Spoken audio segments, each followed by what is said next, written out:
فبالله كم تستطب القروح. السلام علیکم دوستو، آج کی اس ویڈیو میں ہم بات کریں گے ہمارے پیارے نبی صلی اللہ علیہ وسلم کی سنت کے بارے میں۔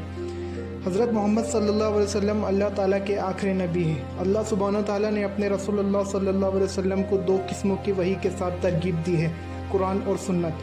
ہر سنت کو فالو کرنے والے مسلمان کی جسمانی اور روحانی بنیاد پر فوائد کی تعداد ہے۔ ہم کچھ چند سنت نبوی کے فوائد کا ذکر کریں گے۔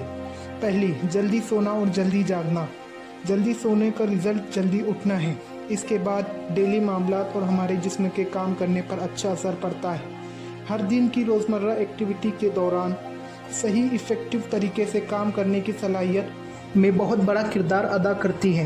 صبح کی نماز پڑھ کر دن کی چھٹی شروعات کرنا آپ کے برین کو ایک صحیح فریم میں رکھتا ہے۔ آپ دن بھر میں بہتر بن سکتے ہیں۔ صبح سویرے اٹھنا اور نماز پڑھنا ہمارے پیارے نبی صلی اللہ علیہ وسلم کی سنت ہے، جو دن کے آغاز میں انسان کو صحیح فریم میں ڈالنے میں مدد دیتی ہے۔ حضرت عائشہ رضی اللہ عنہما رسول اللہ صلی اللہ علیہ وسلم کے سونے کے عادات بیان کرتی ہیں۔ آپ صلی اللہ علیہ وسلم رات کو جلدی سوتے تھے اور رات کے آخری حصے میں اٹھ کر نماز پڑھتے تھے، پھر اپنے بستر پر لوٹ جاتے تھے۔ دوسری اہم سنت، آپ صلی اللہ علیہ وسلم مسواک کا استعمال کرتے تھے، جو کہ سیلواڈورا پیرسیکا درخت سے نکلتی ہے اور اس میں بہت سی اینٹی بیکٹیریل خصوصیات ہیں جو اسے منہ کی صفائی برقرار رکھنے میں بہترین طریقہ ہے۔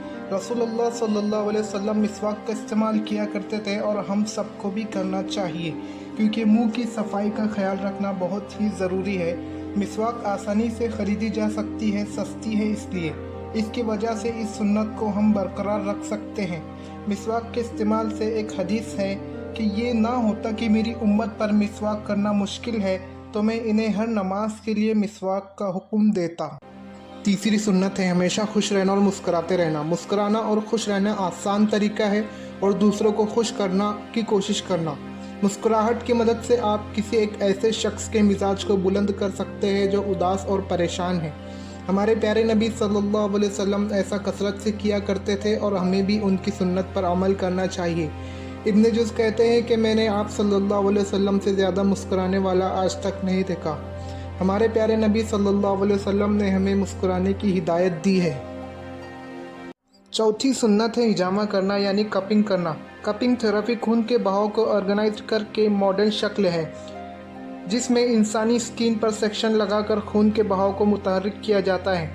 ٹریٹمنٹ کا ایک طریقہ ہے، پوری دنیا میں ملٹیپل کنٹریز میں استعمال ہوتی ہے۔ کپنگ جو ہے ہمارے بلڈ سے ویسٹ اور ٹاکسک کو ریموو کرتا ہے۔ روزانہ کی بنیاد پر کپنگ ہیلتھ کے لیے ہیزارڈوس ٹاکسن کو ریموو کرتا ہے جو باڈی میں ہر دن جمع ہوتے ہیں، اور یہ جوڑوں کے درد کے لیے بھی فائدہ مند ہے۔ لہٰذا بیماریوں سے بچنے کے لیے ہمیں اس سنت نبوی پر عمل کرنا چاہیے۔ پانچویں سنت ہے بیٹھ کر کھانا اور پینا۔ جو لوگ کھڑے ہو کر کھاتے ہیں ہمیشہ ایسا لگتا ہے کہ ندی میں۔ کھانے کے لیے بیٹھنا انسان کو عادات کو سست کر دیتا ہے، جس میں سے وہ کھانے کی مقدار اور غیر صحت بخش رفتار کو کم کر دیتا ہے۔ اہم بات یہ ہے کہ خاندان کے طور پر ایک ساتھ کھانا، جس کے لیے آپ کو بیٹھنے کی ضرورت ہوتی ہے۔ ہمیں کھانے اور پینے میں اس سنت پر عمل کرنا چاہیے۔